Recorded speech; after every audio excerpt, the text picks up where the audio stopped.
Coming on to the National Sample Survey Organization, NSSO, as we said, talked about collecting information on socioeconomic surveys, agricultural surveys, and industrial surveys. So there are four important divisions: survey design and research, field operations, data processing, coordination, and publication. Now, this survey was created in 1950 with the idea to collect initially the socioeconomic data only, and the idea was to develop this data over the multiple surveys that was conducted. Finally, this National Sample Survey came into a formal organization which was named National Sample Survey Organization in 1970, and the recommendations of the National Statistical Commission in 2005.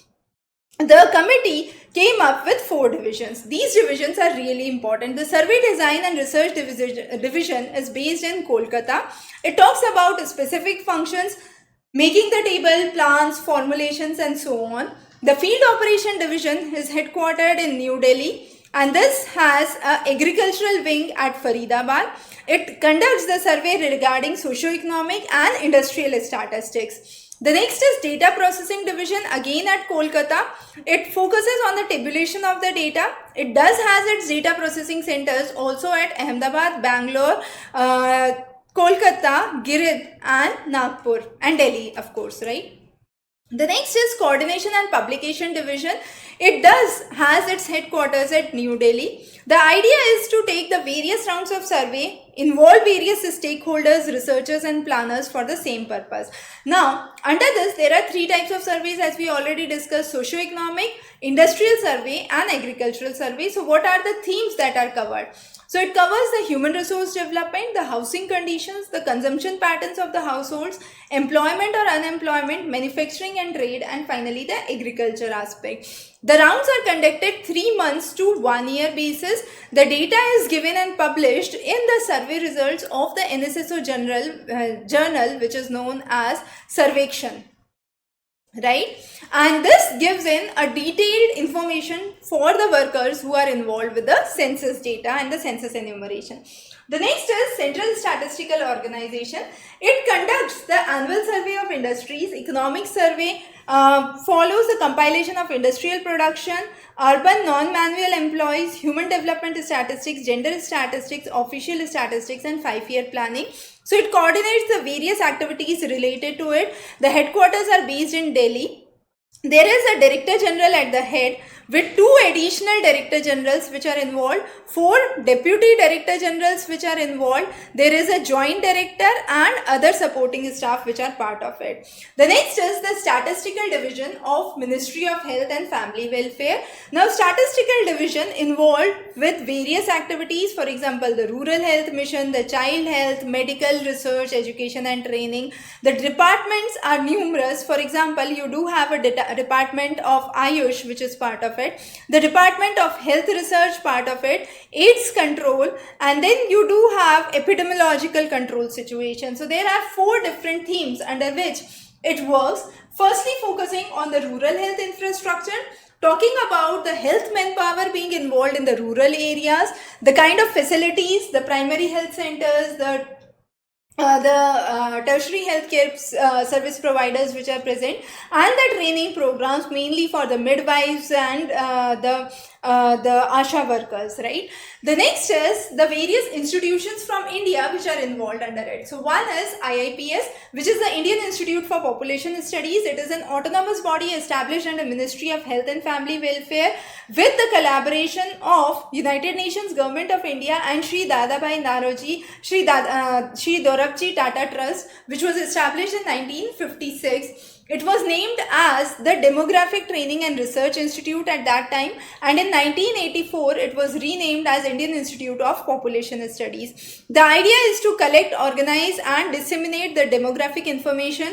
It has certain number of field officers who go into the field, get the data done and bring in the collections. The data collection is done through the various surveys at the national level, state level and the district level, sometimes even at the village and the taluka level, as we already discussed. So this demographic survey is collected with the help of Ministry of Health and Family Welfare. Then there are numerous population resource centers. Now these collect data on the following 12 parameters, which is the demography, the size of the population, family, fertility, welfare, mortality, migration, special groups of demography, population and development, policy, general demography, and miscellaneous. There are 18 such PRCs which are there, which work under the Ministry of Health and Family Welfare. The headquarters for these are located in the various 14 universities across the various states, Delhi and Chandigarh. They have their own research reports, monographs which are published, and even books or journals which are published. With the help of the Government of India, the data which is collected through the PRCs is sent to the Center for Research in Rural and Industrial Development. 4 such biographies have been published so far, and these have certain annotations. The first one was published from 1960 to 86 period. Then you had 87 to 94. Then there was from 94 to 2001, and finally 2001 to 2007. Each one of them have certain number of annotations. The first period has 624 annotations.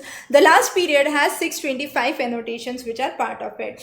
The next one is the National Institute of Health and Family Welfare. This is fully sponsored by the Ministry of Health and Family Welfare. It was established in 1977 this was established by merging the National Institute of Health Administration and Education and National Institution of Family Planning together. The idea was to focus mainly on health and health policy issues. In 2003, a demographic data center was established by the Department of Statistics and Demography. The functions of the same were earmarked, and there was the sources from the Census of India and NSSO data compilation which was collected. The data are available in the book form as well as in the online publications that they do. Besides these organizations, the PRCs, the IIPS, the National Institute of Health and Family Welfare, there are non-official statistics which is collected. Now these are by the research scholars, sometimes by independent scholars, and this is mainly for the purpose of education and research. They could be because of individual organizations or private organizations. Now coming on to the last important criteria, which is the international organizations. There are 3 important international organizations involved, as we discussed before: World Bank, WHO and UNICEF. World Bank provides the information on socio-economic parameters mainly related to maternal health, child health, AIDS, HIV, malaria, employment, unemployment, education, income. So those are some of the important criteria that are studied under World Bank report. WHO deals specifically with health, so programs related to polio, tuberculosis, child health, socio-economic health, reproductive tract infection, sexually transmitted diseases. So all those are studied under WHO. UNICEF partners with the Government of India since 1949 to have data specifically pertaining to children. So it brings in the report for malnourishment, malnutrition, stunting, retarded growth, and that is because of the deficiency diseases, the micronutritional deficiency disorders. So education related, parameters related to health, parameters related to education, nutrition are the key things which are involved. Under the international organizations, we have 3 important ways under which the records are done. One is the demographic record, which talks about the demographic characteristics, the population size, area, density, characteristics, birth, death, marriage, divorce. Then you have the statistical yearbook that talks about the national accounts, the food production, educational facilities, health facilities, newspaper circulation, awareness, labor and employment opportunities. And the last is epidemiological and vital records. As we said, vital records, so it includes birth, death, marriage, divorce, and then epidemiological, which talks about any epidemic that has came into existence. So it could be in the form of HIV, it could be in the form of polio as an epidemic that was spread. Then you could say COVID-19 also falling under this category. So those are some of the categories which are studied under international organizations. So this class was solely dedicated to understanding the structure and the process of the data sources, how the data is absorbed, assimilated, and what are the ways under which this could be further utilized in the various ways. So the complete session would actually help you give a proper insight about how these data sources which we have studied here are applicable and useful for understanding the various data related to fertility, mortality, birth, marriage, divorce, migration, and so on and so forth.